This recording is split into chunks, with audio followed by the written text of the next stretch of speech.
ವರ್ಷ. ಆ 10 ವರ್ಷದಲ್ಲಿ 2 ವರ್ಷ ವಿನಯ್ ಕುಲಕರ್ಣಿ ಜೈಲು ಹಕ್ಕಿಯಾಗಿದ್ದ. ಹೊರಬಂದು MLA ಆಗಿ ಮಿಂಚಿದ್ದ. ಆದರೆ 10 ವರ್ಷಗಳ ಹಿಂದಿನ ಕೇಸ್ನಲ್ಲಿ CBI ಹೆಣದಿದ್ದ ವ್ಯೂಹದಿಂದ ವಿನಯ್ ಹೊರಬಂದೇ ಇರಲಿಲ್ಲ.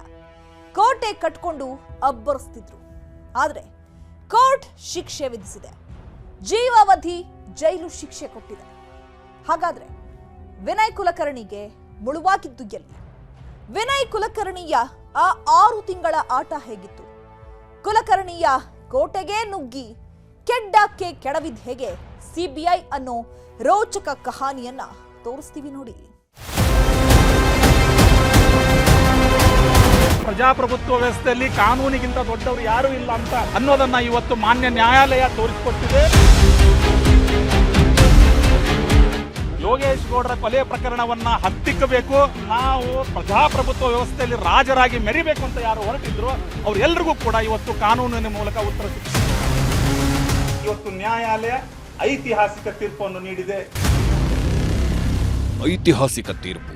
ಪವರ್, ಹಣ, ದುಡ್ಡೇ ದೊಡ್ಡಪ್ಪ ಅನ್ನೋ ರೀತಿ ಆಗಿರೋ ಈಗಿನ ಕಾಲದಲ್ಲಿ ಇಂಥದ್ದೊಂದು ತೀರ್ಪು ಕಾನೂನಿನ ಮೇಲಿನ ಗೌರವ ಮತ್ತಷ್ಟು ಹೆಚ್ಚಿಸಿದೆ. ನ್ಯಾಯ ಎಲ್ಲಿದೆ ಅಂತ ಹುಡುಕೋರಿಗೆ ಈ ಕೇಸ್ ದೊಡ್ಡ ಪಾಠವಾಗಿದೆ. ಕಾನೂನಿನ ಮುಂದೆ ಯಾರೂ ದೊಡ್ಡವರಲ್ಲ, ಕಾನೂನಿನ ಮುಂದೆ ಏನೇನೂ ಇಲ್ಲ, ಕಾನೂನಿನ ಮುಂದೆ ಯಾವ ಆಟನೂ ನಡೆಯಲ್ಲ, ಝಣ ಕಾಂಚಾಣ ಕುಣಿಯೋಕ್ಕಾಗಲ್ಲ ಅನ್ನೋದು ಮತ್ತೊಮ್ಮೆ ಮಗದೊಮ್ಮೆ ಇನ್ನೊಮ್ಮೆ ಪ್ರೂವ್ ಆಗಿದೆ. ವಿನಯ್ ಕುಲಕರ್ಣಿಗೆ ಕೋರ್ಟ್ ಜೀವಾವಧಿ ಶಿಕ್ಷೆ ಕೊಟ್ಟೇ ಬಿಟ್ಟಿದೆ.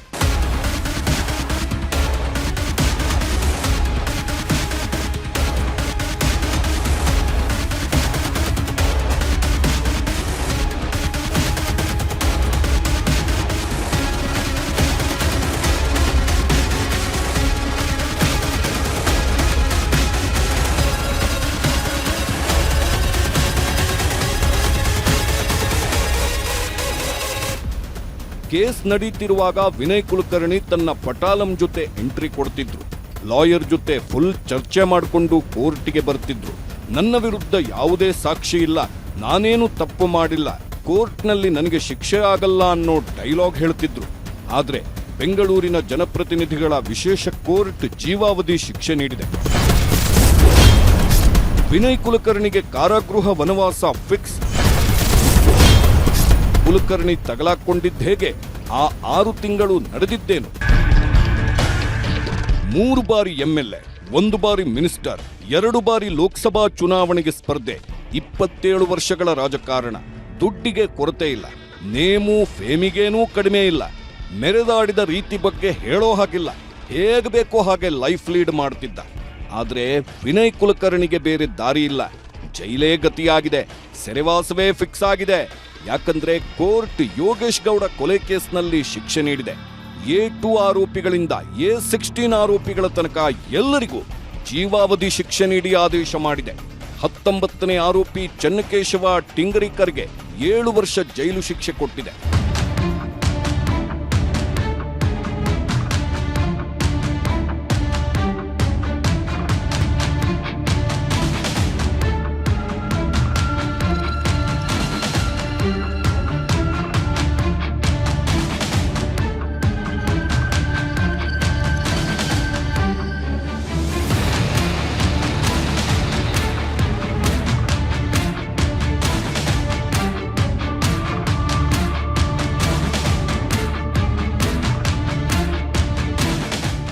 ವರ್ಷ ಬರೋಬ್ಬರಿ 10 ವರ್ಷಗಳ ಹಿಂದೆ ನಡೆದಿರೋ ಯೋಗೇಶ್ ಗೌಡ ಕೊಲೆ ಕೇಸಿದು.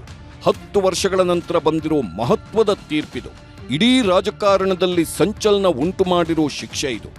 ಎಷ್ಟೇ ದೊಡ್ಡವರಾಗಿದ್ದರು, ಎಂತಹ ಪ್ರಭಾವಿಗಳಾಗಿದ್ದರು, ಅವರು ರಾಜಕಾರಣಿಯಾಗಿದ್ರೂ ಅಷ್ಟೇ, ಅವರು ದುಡ್ಡಿನ ಕೋಟೆ ಕಟ್ಕೊಂಡು ಮೆರೆದಾಡಿದ್ರೂ ಅಷ್ಟೇ, ತಪ್ಪು ಮಾಡಿದ್ರೆ ಬಿಡಲ್ಲ ಅನ್ನೋದಕ್ಕೆ ಈ ಕೇಸ್ ದೊಡ್ಡ ಸಾಕ್ಷಿಯಾಗಿದೆ.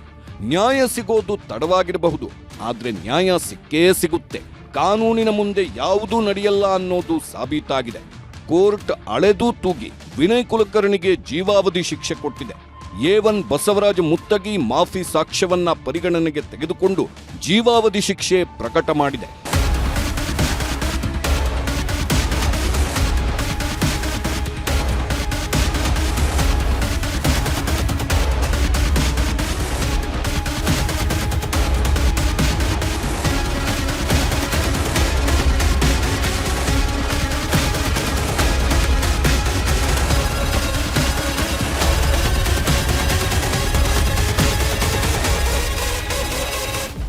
ಶಾಸಕ ವಿನಯ್ ಕುಲಕರ್ಣಿಗೆ ಜೀವಾವಧಿ ಶಿಕ್ಷೆ ಕೊಟ್ಟಿದ್ದೇಕೆ?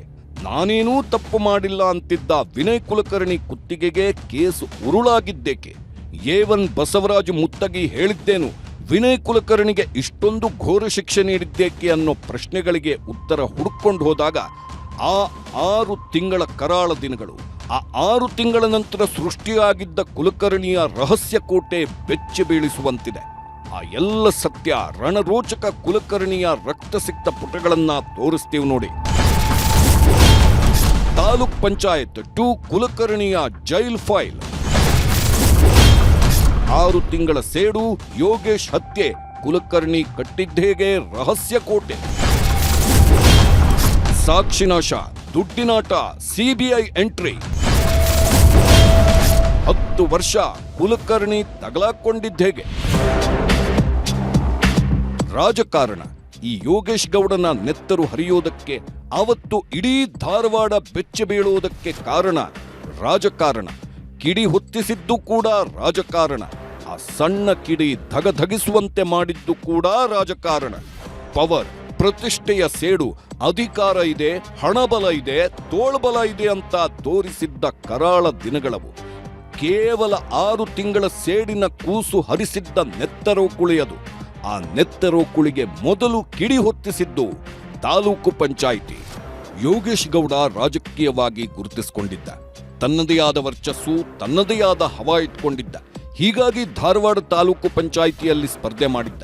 ಆ ಚುನಾವಣೆಯಲ್ಲಿ ಯೋಗೇಶ್ ಗೌಡ ಗೆದ್ದು ಬೀಗಿದ್ದ. ತಾಲೂಕು ಪಂಚಾಯಿತಿ ಅಧ್ಯಕ್ಷನೂ ಆಗಿದ್ದ. ಈ ವೇಳೆ ಯೋಗೇಶ್ ಗೌಡನಿಗೆ ಎದುರಾಗಿದ್ದು ಈ ವಿನಯ್ ಕುಲಕರ್ಣಿ. ಯೋಗೇಶ್ ಗೌಡ ತಾಲೂಕು ಪಂಚಾಯಿತಿ ಅಧ್ಯಕ್ಷನಾಗಿದ್ದದ್ದು ವಿನಯ್ ಕುಲಕರ್ಣಿಗೆ ಸಹಿಸೋಕಾಗಿರಲಿಲ್ಲ. ಹೀಗೆ ಬಿಟ್ರೆ ಯೋಗೇಶ್ ಗೌಡನನ್ನ ತಡೆದು ನಿಲ್ಲಿಸೋಕಾಗಲ್ಲ ಅಂತ ವಿನಯ್ ಕುಲಕರ್ಣಿ ಲೆಕ್ಕಾಚಾರ ಹಾಕಿದ್ರು. ಹೀಗಾಗಿ ಧಾರವಾಡ ತಾಲೂಕು ಪಂಚಾಯತ್ ಅಧ್ಯಕ್ಷ ಸ್ಥಾನದಿಂದ ಯೋಗೇಶ್ ಗೌಡನನ್ನ ಕೆಳಗಿಳಿಸಲು ವಿನಯ್ ಕುಲಕರ್ಣಿಯೇ ಖುದ್ದಾಗಿ ಅವಿಶ್ವಾಸ ನಿರ್ಣಯ ತಂದಿದ್ದ. ಆ ಅವಿಶ್ವಾಸ ನಿರ್ಣಯದ ಕದನದಲ್ಲಿ ಯೋಗೇಶ್ ಗೌಡ ಅಧಿಕಾರ ಕಳೆದುಕೊಂಡಿದ್ದ. ಇಲ್ಲಿಂದ ಯೋಗೇಶ್ ಗೌಡ ಹಾಗೂ ವಿನಯ್ ಕುಲಕರ್ಣಿ ನಡುವೆ ಭಾರೀ ರಾಜಕೀಯ ವೈಷಮ್ಯ ಶುರುವಾಗಿತ್ತು. ಸೇಡಿನ ಕಿಡಿ ಹೊತ್ಕೊಂಡಿತ್ತು. ಯೋಗೇಶ್ ಗೌಡ ಪ್ಲೇಸ್ನಲ್ಲಿ ಯಾರೇ ಇದ್ದಿದ್ರು ವಿನಯ್ ಕುಲಕರ್ಣಿ ವಿರುದ್ಧ ಕಿಡಿಕಾರ್ತಿದ್ರು, ದ್ವೇಷ ಕಾರುತ್ತಿದ್ರು. ಆದ್ರೆ ಯೋಗೇಶ್ ಗೌಡಗಿಂತಲೂ ಹೆಚ್ಚಾಗಿ ವಿನಯ್ ಕುಲಕರ್ಣಿ ಜಿದ್ದಿಗೆ ಬಿದ್ದಿದ್ದ. ಯೋಗೇಶ್ ಗೌಡನನ್ನ ಸಂಪೂರ್ಣವಾಗಿ ಮಟ್ಟ ಹಾಕಲೇಬೇಕು ಅಂತ ನಿರ್ಧಾರ ಮಾಡಿದ್ದ. ಈ ನಡುವೆ ಇದಾದ ಬಳಿಕ ಜಿಲ್ಲಾ ಪಂಚಾಯಿತಿ ಎಲೆಕ್ಷನ್ ಬಂದಿತ್ತು. ಆ ಜಿಲ್ಲಾ ಪಂಚಾಯಿತಿ ಚುನಾವಣೆಯಲ್ಲಿ ಯೋಗೇಶ್ ಗೌಡನನ್ನ ಸ್ಪರ್ಧೆ ಮಾಡದಂತೆ ತಡೆಯೋಕೆ ವಿನಯ್ ಕುಲಕರ್ಣಿ ಮುಂದಾಗಿದ್ದ. ಯಾಕಂದ್ರೆ 2016ರಲ್ಲಿ ವಿನಯ್ ಕುಲಕರ್ಣಿ ಮಿನಿಸ್ಟರ್ ಆಗಿ ಮಿಂಚಿದ್ದ. ಗಣಿಗಾರಿಕೆ ಮತ್ತು ಭೂವಿಜ್ಞಾನ ಸಚಿವ ಹಾಗೂ ಧಾರವಾಡ ಜಿಲ್ಲೆಯ ಉಸ್ತುವಾರಿ ಸಚಿವರಾಗಿದ್ದ. ಹೀಗಾಗಿ ಜಿಲ್ಲಾ ಪಂಚಾಯಿತಿ ಎಲೆಕ್ಷನ್ ವಿನಯ್ ಕುಲಕರ್ಣಿಗೆ ಪ್ರತಿಷ್ಠೆಯಾಗಿತ್ತು. ಇದರಿಂದ ವಿನಯ್ ಕುಲಕರ್ಣಿ ಏನ್ ಮಾಡ್ತಾನೆ ಅಂದ್ರೆ ಯೋಗೇಶ್ ಗೌಡ ಸಂಪರ್ಕ ಮಾಡಿದ್ದ. ಜಿಲ್ಲಾ ಪಂಚಾಯಿತಿಯಲ್ಲಿ ಸ್ಪರ್ಧೆ ಮಾಡಬೇಡ ಅಂತ ಒತ್ತಡ ಹೇರಿದ್ದ. ಆದ್ರೆ ಯೋಗೇಶ್ ಗೌಡ ಹಿಂದೆ ಸರಿದಿರಲಿಲ್ಲ. ಜಿಲ್ಲಾ ಪಂಚಾಯಿತಿಯಲ್ಲಿ ಸ್ಪರ್ಧೆ ಮಾಡಿ ಗೆದ್ದು ಬೀಗಿದ್ದ. ಇಲ್ಲಿ ಸಚಿವನಾಗಿದ್ದ ವಿನಯ್ ಕುಲಕರ್ಣಿಗೆ ಹಿನ್ನಡೆಯಾಗಿತ್ತು. ದ್ವೇಷದ ಕಿಡಿ ಮೆಲ್ಲಗೆ ಧಗಧಗಿಸಿತ್ತು. ಜಿಲ್ಲಾ ಪಂಚಾಯಿತಿ ಸಭೆಯಲ್ಲಿ ಜಿದ್ದಾಜಿದ್ದಿ, ಕೊಲೆಗೆ ಶಪಥ. ಯೋಗೇಶ್ ಗೌಡ ರಾಜಕೀಯವಾಗಿ ಬೆಳೆಯುತ್ತಿದ್ದ. ಗೊಡ್ಡು ಬೆದರಿಕೆಗೆ ಹೆದರೋ ವ್ಯಕ್ತಿ ಆಗಿರಲಿಲ್ಲ. ಇದನ್ನೆಲ್ಲ ನೋಡ್ತಿದ್ದ ವಿನಯ್ ಕುಲಕರ್ಣಿ ತನಗಿಂತ ಯೋಗೇಶ್ ಗೌಡ ಪ್ರಭಾವಿಯಾಗಿ ಬೆಳೆಯುತ್ತಿದ್ದಾನೆ ಎಂಬ ಅಸೂಯೆ ಮತ್ತು ಆತನನ್ನ ರಾಜಕೀಯವಾಗಿ ಮುಗಿಸಲೇಬೇಕು ಎಂಬ ಹಠಕ್ಕೆ ಬಿದ್ದಿದ್ದ. ಇದೇ ಹೊತ್ತಲ್ಲಿ ಅದೊಂದು ಪಂಚಾಯಿತಿ ಸಭೆಯಲ್ಲಿ ವಿನಯ್ ಕುಲಕರ್ಣಿ ಹಾಗೂ ಯೋಗೇಶ್ ಗೌಡ ಮುಖಾಮುಖಿಯಾಗಿದ್ರು. ಕುಡಿಯುವ ನೀರಿನ ಸಮಸ್ಯೆ ವಿಷಯವಾಗಿ ಇಬ್ಬರೂ ವಾಗ್ವಾದಕ್ಕೆ ನಿಂತಿದ್ರು. ಇಲ್ಲಿ ದ್ವೇಷದ ಬೆಂಕಿ ಜ್ವಾಲಾಮುಖಿಯಂತೆ ಸ್ಫೋಟವಾಗಿತ್ತು. 6 ತಿಂಗಳು ಸುಪಾರಿ, pre planned murder. Vinay Kulkarni ಹಾಗೂ ಯೋಗೇಶ್ ಗೌಡ ನಡುವಿನ ಮುನಿಸಿಗೆ 6 ತಿಂಗಳಾಗಿತ್ತು.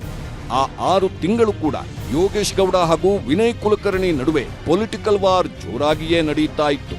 ಹೀಗಾಗಿ ವಿನಯ್ ಕುಲಕರ್ಣಿ ಒಂದು ಕೆಟ್ಟ ನಿರ್ಧಾರಕ್ಕೆ ಬಂದು ಬಿಟ್ಟಿದ್ದ. ಯೋಗೇಶ್ ಗೌಡನನ್ನ ಪರಲೋಕಕ್ಕೆ ಪಾರ್ಸೆಲ್ ಕಳುಹಿಸೋಕೆ ನಿರ್ಧಾರ ಮಾಡಿದ್ದ. ತನ್ನ ಹೆಸರು ಹೊರಬರಬಾರದು, ತಾನು ಈ ಕೇಸ್ನಲ್ಲಿ ಸಿಲುಕಬಾರದು ಅಂತ 6 ತಿಂಗಳು ಸ್ಕೆಚ್ ಹಾಕೊಂಡೇ ಬಂದಿದ್ದ. ಕೊನೆಗೆ ಒಂದು ಟೀಮ್ ರೆಡಿ ಮಾಡಿ ಯೋಗೇಶ್ ಗೌಡ ಮೇಲೆ ಛೂ ಬಿಟ್ಟಿದ್ದ. ದಿನಾಂಕ ಜೂನ್ 15, 2016. ಸಮಯ ಬೆಳಿಗ್ಗೆ 7:30. ಅದು 2016ನೇ ಇಸ್ವಿ. ಜೂನ್ 15ನೇ ತಾರೀಕು ಧಾರವಾಡದ ಸಪ್ತಾಪುರದಲ್ಲಿರುವ ತಮ್ಮನ ಉದಯ್ ಜಿಮ್ಗೆ ಯೋಗೇಶ್ ಗೌಡ ಹೋಗಿದ್ದ. ಅಲ್ಲೇ ಇದ್ದ ಪೇಪರ್ ಕೈಗೆತ್ತಿಕೊಂಡು ಓದುತ್ತಾ ಕುಳಿತಿದ್ದ. ಬೆಳಿಗ್ಗೆ 7:30 ಆಗಿತ್ತು. ಆ ಸಮಯದಲ್ಲಿ ಬೈಕ್ನಲ್ಲಿ ಎಂಟ್ರಿ ಕೊಟ್ಟಿದ್ದ ವಿನಯ್ ಕುಲಕರ್ಣಿ ಆ್ಯಂಡ್ ಗ್ಯಾಂಗ್ ಮಿಂಚಿನ ವೇಗದಲ್ಲಿ ಜಿಮ್ ಒಳಗೆ ನುಗ್ಗಿತ್ತು. ಜಿಮ್ನಲ್ಲಿ ಪೇಪರ್ ಓದುತ್ತಿದ್ದ ಯೋಗೇಶ್ ಗೌಡ ಮೇಲೆ ಮುಗಿಬಿದ್ದಿತ್ತು.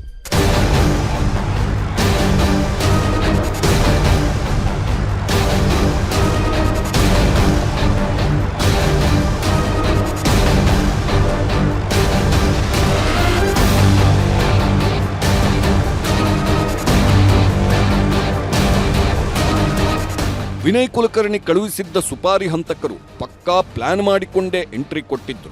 ಅತ್ಯಂತ ಕ್ರೂರವಾಗಿ ಪ್ಲಾನ್ ಮಾಡಿಕೊಂಡೇ ಬಂದಿದ್ರು. ಯೋಗೇಶ್ ಗೌಡ ತಿರುಗಿ ಬೀಳಬಾರದು ಅಂತ ಹಂತಕರು ಖಾರದ ಪುಡಿ ತಂದಿದ್ರು. ಯೋಗೇಶ್ ಗೌಡ ಮುಖಕ್ಕೆ ಖಾರದ ಪುಡಿ ಎರಚಿದ್ರು. ಕಣ್ಣು ಕಾಣದಂತೆ ಮಾಡಿ ತಕ್ಷಣವೇ ಲಾಂಗ್ ಮತ್ತು ಮಚ್ಚುಗಳಿಂದ ಕೊಚ್ಚಿ ಹಾಕಿದ್ರು. ಜಿಮ್ನ ಒಳಗೆ ಹಂತಕರು ಯೋಗೇಶ್ ಗೌಡ ಅವರನ್ನ ಅಟ್ಟಾಡಿಸಿ ಕತ್ತರಿಸಿದ್ರು. ಕುತ್ತಿಗೆ ಮತ್ತು ತಲೆಗೆ ಬಲವಾದ ಪೆಟ್ಟು ಬಿದ್ದಿದ್ದರಿಂದ ಯೋಗೇಶ್ ಗೌಡ ಅವರು ಸ್ಥಳದಲ್ಲೇ ರಕ್ತದ ಮಡುವಿನಲ್ಲಿ ಬಿದ್ದು ಪ್ರಾಣ ಬಿಟ್ಟಿದ್ರು. ಹತ್ಯೆ ಮಾಡಿದ ನಂತರ ಹಂತಕರು ಸಲೀಸಾಗಿ ಬೈಕ್ ಏರಿ ಅಲ್ಲಿಂದ ಪರಾರಿಯಾಗಿದ್ರು.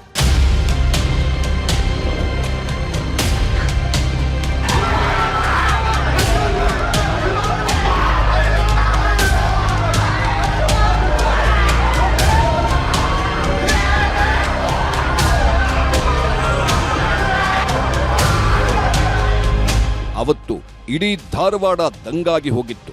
ಜಿಲ್ಲಾ ಪಂಚಾಯಿತಿ ಸದಸ್ಯ ಯೋಗೇಶ್ ಗೌಡನ ಹೆಣ ಬೀಳುತ್ತಾ ಇದ್ದಂತೆ ಸ್ಥಳೀಯರು ಥರಥರ ನಡುಗಿ ಹೋಗಿದ್ರು. ಇಡೀ ಧಾರವಾಡ ಜಿಲ್ಲೆಯಲ್ಲಿ ಈ ಕೊಲೆ ಭಾರೀ ಸಂಚಲನ ಮೂಡಿಸಿದ್ದರೂ ಯಾರಿಗೂ ಆ ಕೊಲೆಯ ಹಿಂದಿನ ಅಸಲಿ ಸತ್ಯವನ್ನ ಹೊರಹಾಕುವ ಅಥವಾ ಪೊಲೀಸ್ ಠಾಣೆ ಮೆಟ್ಟಿಲೇರುವ ಧೈರ್ಯ ಇರಲಿಲ್ಲ. ಕೊಲೆಯಾದ ಯೋಗೇಶ್ ಗೌಡ ಕುಟುಂಬ ನ್ಯಾಯಕ್ಕಾಗಿ ದಿನನಿತ್ಯ ಕಣ್ಣೀರು ಹಾಕುತ್ತಿದ್ದರೂ ಆ ಕೂಗು ಅಧಿಕಾರದ ದರ್ಪದ ಮುಂದೆ ಅರಣ್ಯ ರೋದನವಾಗಿತ್ತು. ಧಾರವಾಡದ ಜಿಲ್ಲಾ ಪಂಚಾಯಿತಿ ಸದಸ್ಯ ಯೋಗೇಶ್ ಗೌಡ ಭೀಕರವಾಗಿ ಹತ್ಯೆಯಾದಾಗ ಆರಂಭದಲ್ಲಿ ಇದೊಂದು ಕೇವಲ ಆಸ್ತಿ ವಿಚಾರಕ್ಕೆ ನಡೆದ ಸಣ್ಣ ಗಲಾಟೆ, ಲೋಕಲ್ ಮಟ್ಟದ ದ್ವೇಷ ಮತ್ತು ಸಾಮಾನ್ಯ ಕೊಲೆ ಎಂದು ಬಿಂಬಿಸುವ ಪ್ರಯತ್ನ ಬಹಳ ವ್ಯವಸ್ಥಿತವಾಗಿ ನಡೆದಿತ್ತು. ಸ್ಥಳೀಯ ಪೊಲೀಸ್ ಅಧಿಕಾರಿಗಳು ಈ ಪ್ರಕರಣವನ್ನ ಅತ್ಯಂತ ಲಘುವಾಗಿ ಪರಿಗಣಿಸಿದ್ದರು. ಪ್ರಭಾವಿ ನಾಯಕರೊಬ್ಬರ ಕಣ್ಸನ್ನೆಯಲ್ಲಿ ಇಡೀ ಕೇಸ್ ಫೈಲನ್ನ ಶಾಶ್ವತವಾಗಿ ಕ್ಲೋಸ್ ಮಾಡುವ ಎಲ್ಲ ತಯಾರಿಗಳು ತೆರೆಮರೆಯಲ್ಲಿ ನಡೆದು ಹೋಗಿದ್ದವು. ರಾಜಕೀಯ ಪ್ರಭಾವ, ಹಣದ ಬಲ ಮತ್ತು ತೋಳ್ಬಲವನ್ನ ಬಳಸಿ ಇಡೀ ಪೊಲೀಸ್ ವ್ಯವಸ್ಥೆಯನ್ನೇ ಆ ಮಾಸ್ಟರ್ ಮೈಂಡ್ ತನ್ನ ಕಪಿಮುಷ್ಟಿಯಲ್ಲಿ ಇಟ್ಟುಕೊಂಡಿದ್ದನು. ಆದರೆ ಯಾವಾಗ ಈ ಕೇಸ್ ದಿಢೀರಂತ ಸಿಬಿಐ ಅಂಗಳಕ್ಕೆ ವರ್ಗಾವಣೆಯಾಯ್ತೋ ಆಗಲೇ ಇಡೀ ಪ್ರಕರಣದ ದಿಕ್ಕು ಬದಲಾಗಿದ್ದು. ಆಗಲೇ ನೋಡಿ ಮುಚ್ಚಿ ಹೋಗಿದ್ದ ಕಡತಗಳು ರೀಓಪನ್ ಆಗಲು ಶುರುವಾಗಿದ್ದು.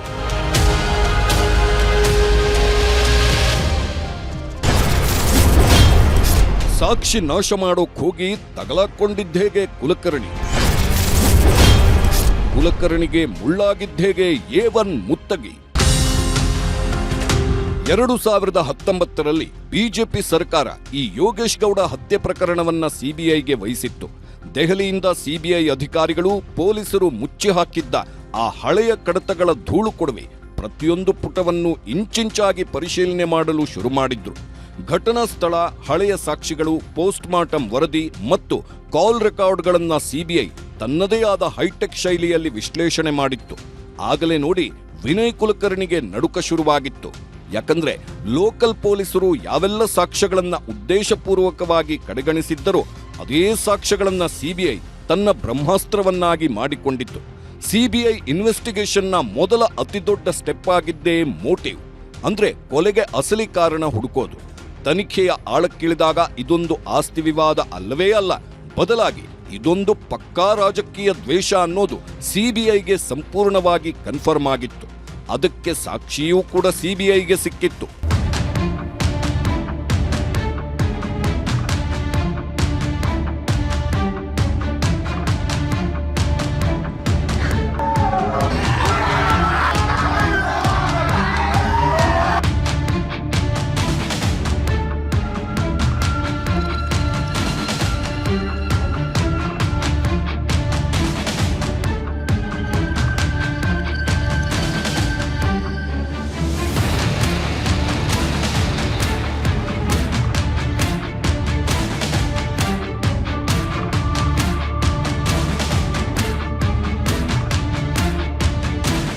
ಹೇಳಿ ಕೇಳಿ ವಿನಯ್ ಕುಲಕರ್ಣಿ ಮಿನಿಸ್ಟರ್ ಸ್ಥಾನದಲ್ಲಿದ್ದ ವ್ಯಕ್ತಿ. ಹೀಗಾಗಿ ಸ್ಥಳೀಯ ಪೊಲೀಸರು ಕುಲಕರ್ಣಿ ತಾಳಕ್ಕೆ ಕುಣಿತಿದ್ರು. ಅದರಂತೆ ಯೋಗೇಶ್ ಗೌಡ ಕೇಸನ್ನ ಒಂದು ಜಮೀನು ವಿವಾದಕ್ಕೆ ಸಿಲುಕಿಸಿದ್ರು. ಆ ಜಮೀನು ವಿವಾದದಿಂದ ಕೊಲೆ ನಡೆದಿತ್ತು ಅಂತ ಪೊಲೀಸರು ಕೇಸ್ ಮುಚ್ಚಿ ಹಾಕಿದ್ರು. ಆ ಜಮೀನು ಮಾಲೀಕನೇ ಈ ಕೇಸಿನ A1 ಆಗಿದ್ದ. ಆದ್ರೆ ಸಿಬಿಐ ಎಂಟ್ರಿ ಕೊಟ್ಟ ಮೇಲೆ ಅಸಲಿ ಕಹಾನಿ ಹೊರಬಂದಿತ್ತು. ಸಿಬಿಐ ಅಧಿಕಾರಿಗಳು ಕೊಲೆಗೆ ಜಮೀನು ವಿಷಯ ಕಾರಣ ಅಲ್ಲ ಅನ್ನೋದನ್ನ ತಿಳಿದುಕೊಂಡಿದ್ರು. ಈ ಕೇಸಿನಲ್ಲಿ ಯಾರೋ ಪ್ರಭಾವಿ ಇದ್ದಾರೆ. ಆ ಪ್ರಭಾವಿ ಯಾರು, ಕೊಲೆಗೂ ಮುನ್ನ ನಡೆದಿದ್ದ ಪ್ರೀ ಪ್ಲಾನ್ ಏನು ಅಂತ ಸತ್ಯ ಕೆದಕುತ್ತಾ ಹೋಗಿದ್ರು. ಆಗ ಮೊದಲು ಪೊಲೀಸರು ಕೇಸ್ ಮುಚ್ಚಿ ಹಾಕೋಕೆ ಏನೇನು ಮಾಡಬೇಕಿತ್ತು, ತೋರಿಕೆಗೆ ಹೇಗೆ ತನಿಖೆ ಮಾಡಿದ್ರು ಅನ್ನೋದು ಹೊರಬಂದಿತ್ತು.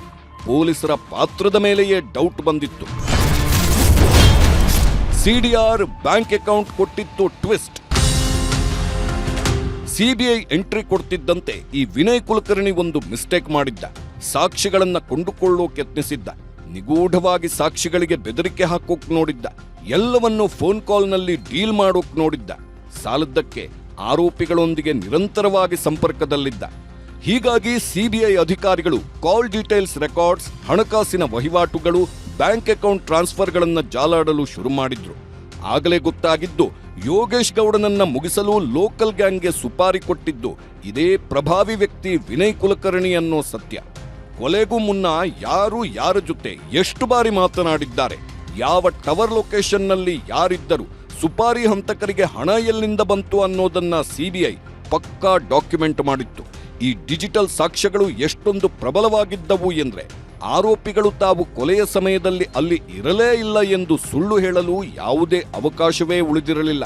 ಸಿಬಿಐ ಹೆಣೆದ ಈ ಡಿಜಿಟಲ್ ಬಲೆಯಿಂದಾಗಿ ಪ್ರಭಾವಿ ನಾಯಕನ ಬೆವರಿಳಿಯೋಕೆ ಶುರುವಾಗಿತ್ತು.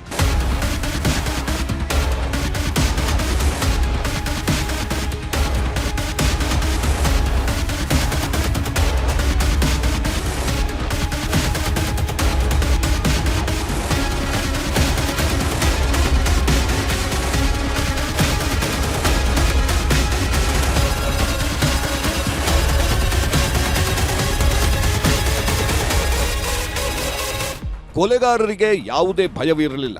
ತಾವು ಕಾನೂನಿಗಿಂತ ಮೇಲಿದ್ದೇವೆ ಎಂಬ ಅಹಂಕಾರದಲ್ಲಿ ಅವರು ಮೆರೆಯುತ್ತಿದ್ದರು ಎಂದು ಸಿಬಿಐ ಕೋರ್ಟ್ಗೆ ತಿಳಿಸಿತ್ತು. ಸಾಕ್ಷಿದಾರರನ್ನ ಬೆದರಿಸುವುದು, ಅವರಿಗೆ ಹಣದ ಆಮಿಷ ಒಡ್ಡುವುದು ಮತ್ತು ಸುಳ್ಳು ಹೇಳಿಕೆಗಳನ್ನು ದಾಖಲಿಸುವಂತೆ ಮಾಡುವುದು ಇವೆಲ್ಲವೂ ತನಿಖಾ ವರದಿಯಲ್ಲಿ ಎಳೆ ಎಳೆಯಾಗಿ ಬಯಲಾಯಿತು. ಸಿಬಿಐ ಅಧಿಕಾರಿಗಳು ಧಾರವಾಡದಲ್ಲಿ ಬೀಡು ಬಿಟ್ಟಿದ್ದಾಗಲೂ ಸಾಕ್ಷಿಗಳಿಗೆ ಜೀವ ಬೆದರಿಕೆ ಹಾಕುವ ಕೆಲಸ ನಿರಂತರವಾಗಿ ನಡೆಯುತ್ತಲೇ ಇತ್ತು. ಈ ಎಲ್ಲ ಬೆದರಿಕೆ ಕರೆಗಳ ಆಡಿಯೋ ರೆಕಾರ್ಡ್ಸ್ಗಳನ್ನ ಕೂಡ ಸಿಬಿಐ ಕಲೆ ಹಾಕಿತ್ತು. ಈ ಇಡೀ ಪ್ರಕರಣದಲ್ಲಿ ಅತಿ ದೊಡ್ಡ ಟ್ವಿಸ್ಟ್ ಸಿಕ್ಕಿದ್ದು ಬಸವರಾಜ್ ಮುತ್ತಗಿ ಎಂಬಾತನಿಂದ. ಯೋಗೇಶ್ ಗೌಡ ಕೊಲೆಯಲ್ಲಿ ಪ್ರತ್ಯಕ್ಷವಾಗಿ ಭಾಗಿಯಾಗಿದ್ದ ಈತ ನಂತರ ತನಗೆ ಕಾಡುತ್ತಿದ್ದ ಪಾಪ ಪ್ರಜ್ಞೆ ಮತ್ತು ಗ್ಯಾಂಗ್ ಒಳಗಿನ ಭಿನ್ನಮತದಿಂದಾಗಿ ಕೋರ್ಟ್ ಮುಂದೆ ಸತ್ಯ ಹೇಳಲು ನಿರ್ಧರಿಸಿದ್ದ. ಸಿಬಿಐ ಅಧಿಕಾರಿಗಳು ಈತನ ಮನವೊಲಿಸುವಲ್ಲಿ ಯಶಸ್ವಿಯಾದ್ರು. ಕೊನೆಗೆ ಸಿಬಿಐ ಮುಂದೆ ಮಾಫಿ ಸಾಕ್ಷಿಯಾಗಿ ಬದಲಾದ ಬಸವರಾಜ್ ಮುತ್ತಗಿ ವಿನಯ್ ಕುಲಕರ್ಣಿಯ ಇಂಚಿಂಚು ಷಡ್ಯಂತ್ರವನ್ನ ಎಳೆ ಎಳೆಯಾಗಿ ಬಿಚ್ಚಿಟ್ಟಿದ್ದ. ಯಾರು ಯಾರಿಗೆ ಸುಪಾರಿ ಕೊಟ್ಟರು, ಹಣದ ವಹಿವಾಟು ಹೇಗೆ ನಡೆಯಿತು, ಕೊಲೆಯ ನಂತರ ವಿನಯ್ ಕುಲಕರ್ಣಿ ಹೇಗೆ ರಕ್ಷಣೆ ನೀಡಿದ ಎಂಬೆಲ್ಲ ರಹಸ್ಯಗಳನ್ನ ಕೋರ್ಟ್ ಮುಂದೆ ಬಾಯ್ಬಿಟ್ಟಿದ್ದ. ಈ ಮಾಫಿ ಸಾಕ್ಷಿಯೇ ಸಿಬಿಐ ಅಧಿಕಾರಿಗಳಿಗೆ ಅತಿದೊಡ್ಡ ಅಸ್ತ್ರವಾಗಿ ಪರಿಣಮಿಸಿತು ಮತ್ತು ವಿನಯ್ ಕುಲಕರ್ಣಿಯ ಸುತ್ತಲಿನ ಕುಣಿಕೆ ಸಂಪೂರ್ಣವಾಗಿ ಬಿಗಿಯಾಗುವಂತೆ ಮಾಡಿತು. ಸದ್ಯ ಕೋರ್ಟ್ ಕೂಡ ಮಾಫಿ ಸಾಕ್ಷಿಯನ್ನ ಪರಿಗಣನೆಗೆ ತೆಗೆದುಕೊಂಡು 16 ಮಂದಿಗೆ ಜೀವಾವಧಿ ಶಿಕ್ಷೆ ಕೊಟ್ಟಿದೆ.